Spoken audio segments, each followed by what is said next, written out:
Patience, Sky Harbor, Guiding Lights, 2014. Welcome back to Hybrid Theory. I'm Arctis Archive. Let's get started. The purpose of this stream is really to talk about the Steelseries Arctis 1. Now, I haven't done a headset review other than things that have been written on drop.com, and those were mostly overt product analysis, not really technical piece apart, um, or pull apart or break down or whatever. And part of it because I simply just don't have the equipment anymore. I sold most of my audio engineer equipment over a decade ago, and I simply don't have the tools to break apart a headset and, well, tell you exactly what's going on inside. That being said, I can at least go over what it's like to use a headset, what it feels like. And I raised this question in an earlier stream that, uh, as the stream got longer, I danced away from saying the things that I wanted to say. Well, since I've got a new user account on a Windows system that I am capturing video from, now seems as good a time as any to talk about the headsets that I'm using, their advantages, disadvantages, and so on and so forth. And we'll start with the Steelseries Arctis 1 Cyberpunk 2077 edition. Now, to get the most out of this headset, you probably will need to have Steelseries uh, software installed, and you'd get that from steelseries.com. And we'll let it load up here. Now, the Steelseries, like many other, I want, uh, what do I want? Where are you? Radeon, open Radeon software, quick setup. And since this is a laptop, we'll do, okay, lots of different vendors now have a utility of some kind to capture game software. Like with AMD, they've got AMD Relive. And see if I can just put Radeon Software News, Radeon there. Okay, I'm not showing a convenient way to. Uh, it may not have been installed, or I probably haven't installed it, but it's in the AMD software. You've got the different utilities that are just available for using an AMD graphics card, and the same is true as of NVIDIA. Okay, and there's a caveat here. On certain operating systems, you have certain software utilities that are available. AMD's Relive software doesn't work on Linux, and it's probably not going to be part of the Steam Deck. NVIDIA's capture software, or whatever it's being called, doesn't work on Linux. SteelSeries doesn't work on Linux. And here's a slight problem. Most of your content creators don't use Windows. They don't. Most of your professional level content creators use Linux systems, either Red Hat Enterprise or whatever whatever Oracle pushing, Oracle Unbreakable Linux. They probably use some form of specialized Linux-based system, and they use specialized tools that are available. So when your professional content creator goes home, they're probably going to use tools that run on Linux, and include uh, Open Broadcaster. And we'll just uh,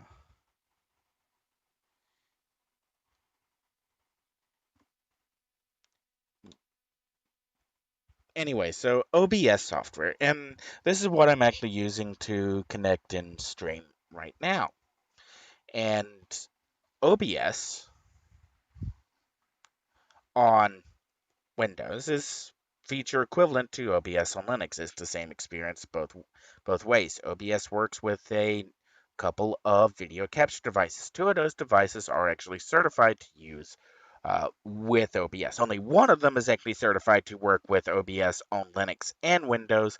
The device I have is not. And again, calling out EVGA here, fix your drivers. I actually did run into a problem when trying to create these streams coming off the laptop. I did have to turn off HDCP encryption using EVGA's Windows only software tool, which was a little bit annoying because I couldn't figure out why it would just flash my laptop screen on and off, turning off HDCP, and suddenly it's working. All right. But the thing here is that things like SteelSeries moments, they kind of no one's going to use it. I mean, it's if you're going to make something that's designed to capture video, to stream, to relive the moments, as it were, you have to compete with OBS. And if you can't compete with OBS, no one's going to use your software. And that's literally how it is you either make a better product and you get people using your product because it's better, or people don't use your product because it's not better. And OBS is a very hard package to beat at this point because of everything that it does very well. I mean, I've only been using OBS for what, a month now? And I've gotten better at using the scene transition, setting Windows up, configuring Windows, and showing what I want to show on a stream, and making sure that I have the appropriate audio coming through. Like, you can see I do have a microphone picked up, and it's picking up my voice in time with the stream itself. But this is this is what you gotta be. This is with the variety of utilities out there, with virtually every major gaming vendor having something that does something to replay your stream here. Things like Steelseries moments are useless. I mean, they took up dev time. I mean, it'd have been better if Steelseries had just integrated Steelseries support into OBS. Here's a plugin. Here's how you can use OBS to broadcast to our servers. You know, here's how you can share to us. That would be interesting. But that's not what Moments does. All right. And the reason I wanted to focus on that for a moment is that SteelSeries actually sent out an email when they said, with the title, "We noticed you weren't using Moments." Well, duh. Most people aren't going to use Moments. There's no compelling reason to use Moments. Now, while I obviously do not have a high opinion of SteelSeries software, I do actually have a fairly decent opinion of their hardware engineering.